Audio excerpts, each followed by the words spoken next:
The Wisconsin GOP is working hard to shut down one of the last abortion clinics in the state. There's 4 remaining. 3 of them are Planned Parenthood. The one they've targeted is the last non-Planned Parenthood one. The bill is SB 206. If approved, the bill would mandate the abortion clinic get hospital admission permits. Now, here's the thing about this regulation. It actually appears at face value to be a good regulation, right? Because it's a way of hinting to people, we just want them to be certified by the hospital. Is that so unreasonable?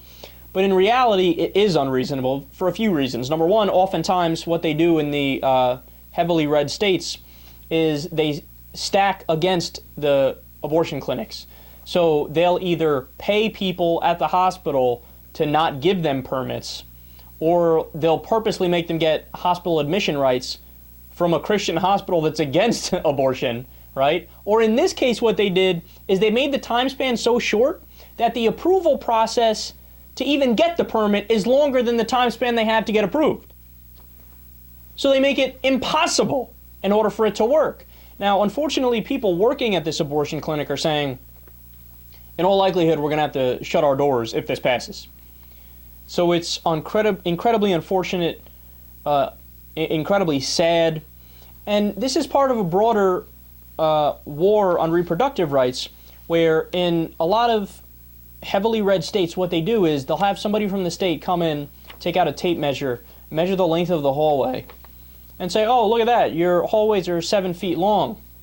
Then they go to the state legislature, which is overwhelmingly right-wing, and they'll pass a regulation that says your hallway needs to be 7 feet 4 inches wide. And then they say, if you don't fix it, you have a certain amount of time to comply. If you don't fix it, sorry, we're going to have to shut you down. It's a way of outlawing abortion without actually outlawing abortion, because it would be unconstitutional if you put the words, we are going to outlaw abortion. So they use these big loopholes. Now, if any of these ever get to the Supreme Court, I'm sure it will be struck down, or I hope it will be struck down. But the thing is, in the state legislatures, these laws are standing as they are. So you have a lot of red states that have, some of them have 1 or no abortion clinics. So it's very nefarious, it's wrong, they can't win on the merits of the debate, and they can't win based on the constitutionality of the debate. So what do? They cheat. Call it what it is. It's just absolutely positively cheating. Now, just real quick, to wrap it up, I want to plead to the right-wingers. I know they're not going to listen and they're not going to agree, but you have to understand, 88% of the abortions in the United States of America, they occur before 12 weeks. You know what that means? We're dealing with gametes, zygotes, embryos, or pre-gestation fetuses. So do you understand what that means? It means there's no murder going on. There's no death going on. You're talking about a pre-fetal life form. Never mind a pre-human life form.